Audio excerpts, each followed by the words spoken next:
All right, so today we're diving into something kind of unnerving.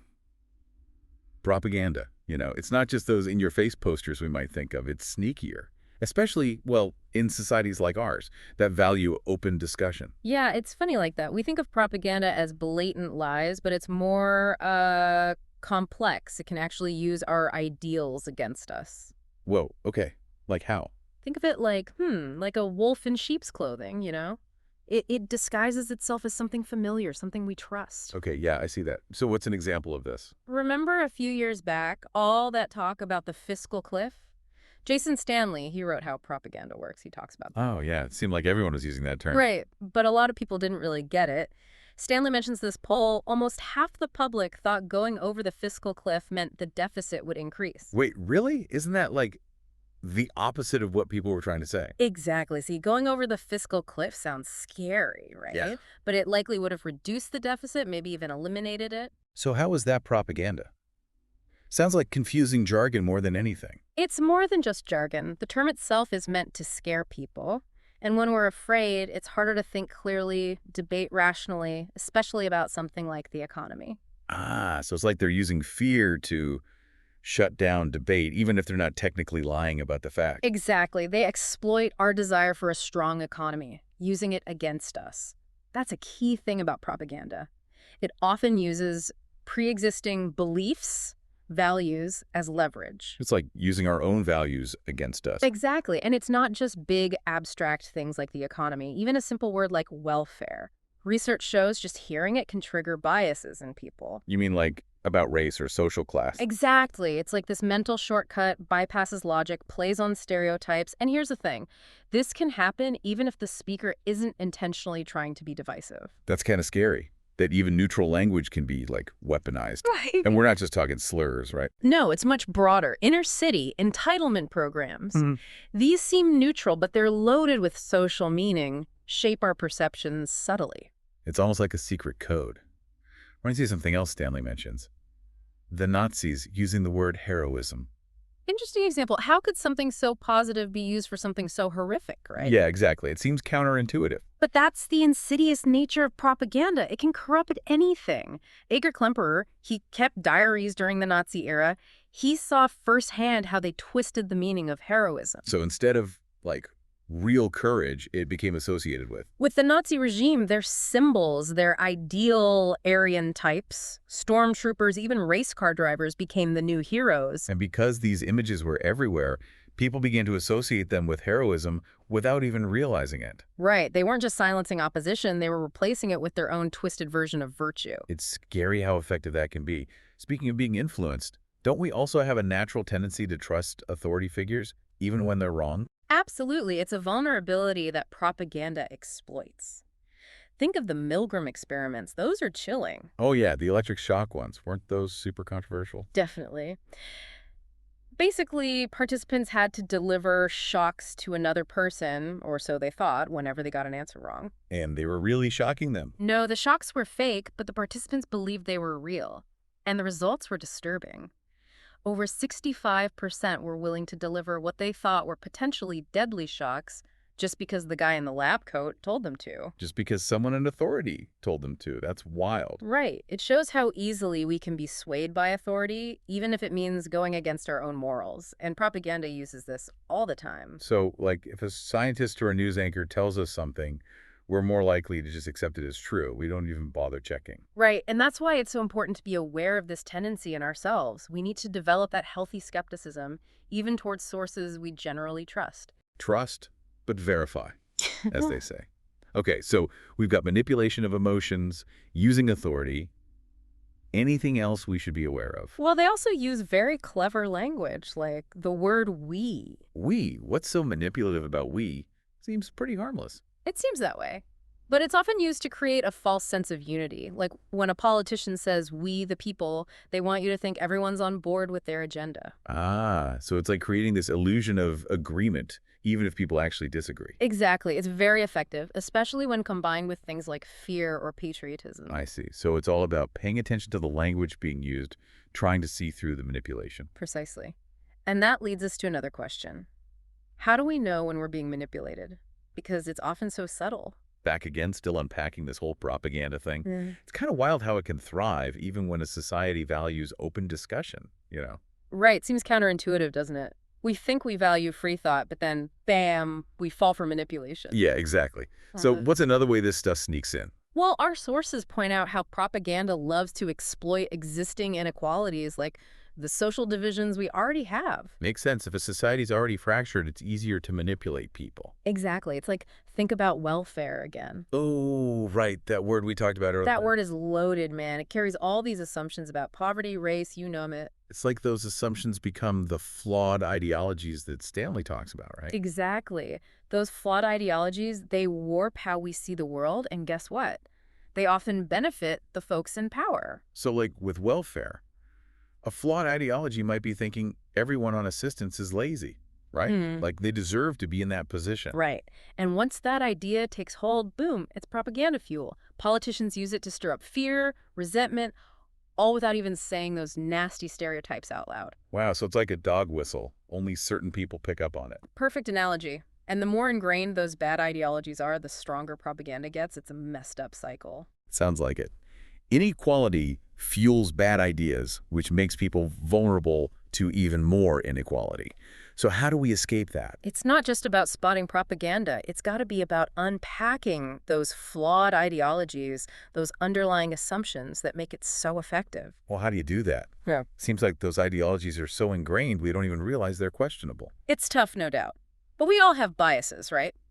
Recognizing that is step one. Yeah, but how? Where do we even start? Simple, but not easy. Seek out different perspectives. Read stuff you don't agree with. Listen to podcasts that challenge you.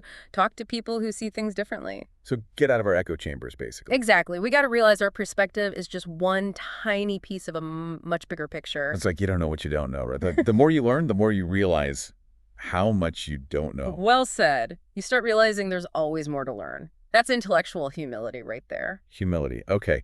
Speaking of different perspectives, what about the media? We need a free press, but what if it becomes a tool for propaganda? Huge issue. That's where media literacy comes in. Media literacy. What's that mean exactly? It means being able to look at the information you're getting from any media source and judge it critically.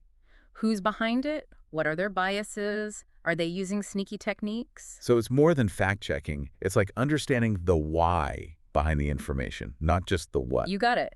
It's about looking at how the story is being told, what words are they using, what pictures. All of it shapes how we understand things. We can't just be sponges. It's got to be more active. Exactly. Question everything, look for different viewpoints, then form your own opinion. Become our own editors, basically. I like that. Especially these days when info and misinformation spreads so fast. Yeah, it's a minefield out there. So media literacy is key, plus understanding our biases. Anything else we can do? Pay attention to your gut, My gut. What do you mean? your emotions. Propaganda loves to play on our fears, our hopes, all that stuff. It uses them to bypass logic. So those clickbaity headlines or vague slogans, they work because of that. Yep. They're designed to make you feel first, think second. So I shouldn't necessarily trust my initial reaction. Not always. It's good to notice your emotions, but don't let them control you. If something makes you angry or really excited, pause.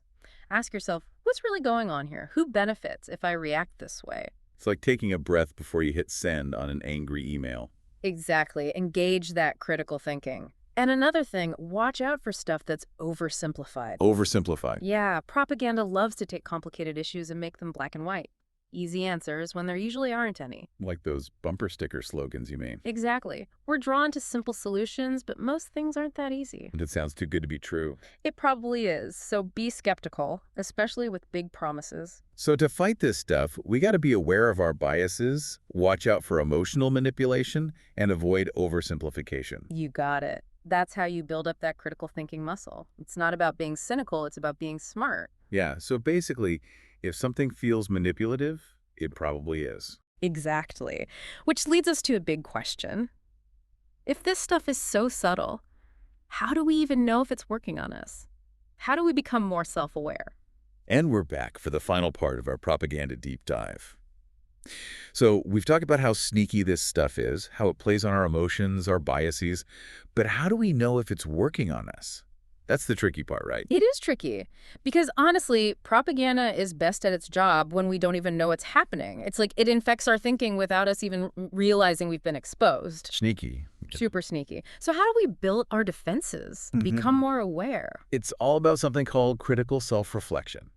Sounds kind of fancy, but it's really important. Okay, so what does that even mean? Like, how do I actually do that? It's like, those immediate reactions we have, gut feelings, opinions we blurt out without thinking. Critical self-reflection is about hitting the pause button on those. So slow down, basically. Yeah. And then ask yourself, why do I believe this thing? Where'd this idea come from? Is it based on, like, actual evidence, or did I just kind of absorb it somewhere? So question everything, even, like, our own common sense.